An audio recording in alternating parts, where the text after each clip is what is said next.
Nêrîna sosyolojîk a destana Siyabend û Xecê, Arslan Özdemir.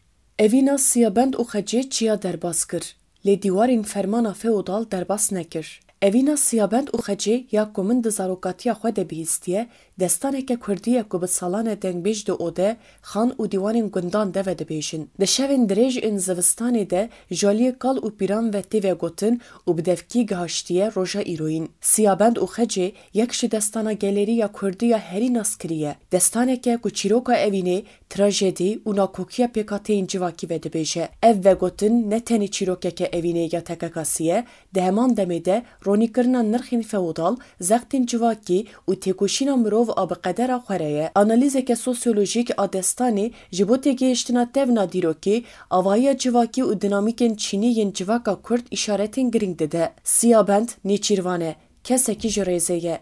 Xecê keca esilzade ye. Evîna di navbera her duyan de ji ber astengiyên Çînî ve diguhere trajediyeke mezin. Avaniya feodal di civaka Kurd de bi taybetî di demên borî de hebûna xwe ya xurt parastiye û bandoreke ciddî li ser biryarên zewaca kesan kiriye. Rêza feodal zewac ne bi evînê bi Çîn û dewlemendiyê ava kir. Nayê qebûlkirin ku kesekê ji Çîneke jêrîn wek Siyabend bi kesekê ji Çîna jor re bizewîçe. Ev motîfeke ku pir caran di çîrokên gelerî de tên dîtin û nakokiya Çînan aşkere dike.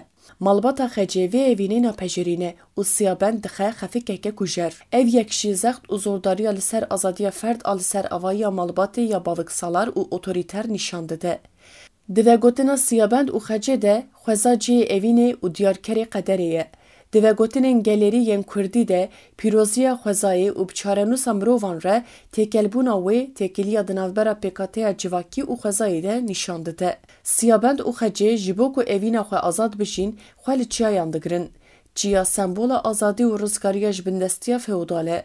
Di çanda Kurdan de çiya hem pênageh û hem jî parçeyek ji qederê ye. Mirina Siyabend alpey bizina çiyayê jî di heman demê de pîvana trajedîk a girêdana romantîk a bi xwezayê re hatiye avakirin nîşan dide. Di edebiyata Kurdî de têgeha qederê gelek caran weke hêzeke gulderveyî îradeya kesane tevgeriyaya xuya dike.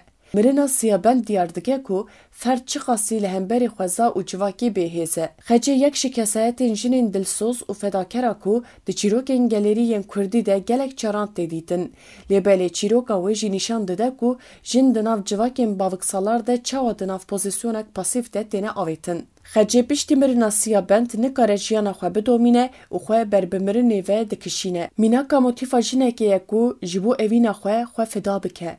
Xecê nikare di jiyana xwe de bibe xwedî gotin. Malbata wê biryarê dide ku ew ê bikere bizewîce. Ev rewş derdixe holê ku pêkateya feodal çawa jinê weke eşyayên milkî dinirxîne. Destanên gelerî ne tenê çîrokên şahiyanin. Ew metnên çandiyên giring in ku nirx, tirs û îdealên civakê nîşan didin. Siyabend û Xecê bi eşkerekirina zordestiya pergala feodal a li ser ferd rexneyeke civakî dike. Ev çîrok evînê û azadiya TKK'sî îdealîze dike. Li dawiya wê trajîk e. Ev jî nîşan dide ku di çanda Kurdan de fedakarî û berxwedan bi hev re dijîn. Siyabend û Xecê hê jî di nava civaka Kurd de tê vegotin. Giringiya evîn û azadiyê nîşan dide. Lê zextên civakî jî berdewam dikin. Siyabend û Xecê ne tenê çîrokeke evînê ye, di heman demê de neynikeke civakî ye ku çîroka pêkateya feodal a civaka Kurd, nirxên wê yên baviksalar, hiyerarşiya cinayetî û têkoşîna azadiyê ya TKK's vedibêje. Zordestiya nîzama feodal, dawiya trajîk a evînê, pasîvbûna jinê û girêdana mîstik a di navbera xweza û mirov da hîmanên vê destana bêdem û gerdûnî ne. Di vî warî de vekolîna sosyolojîk a Siyabend û Xecê ji bo têgihiştina rabirdû û îroyîn a gelê Kurd kilîteke giring e.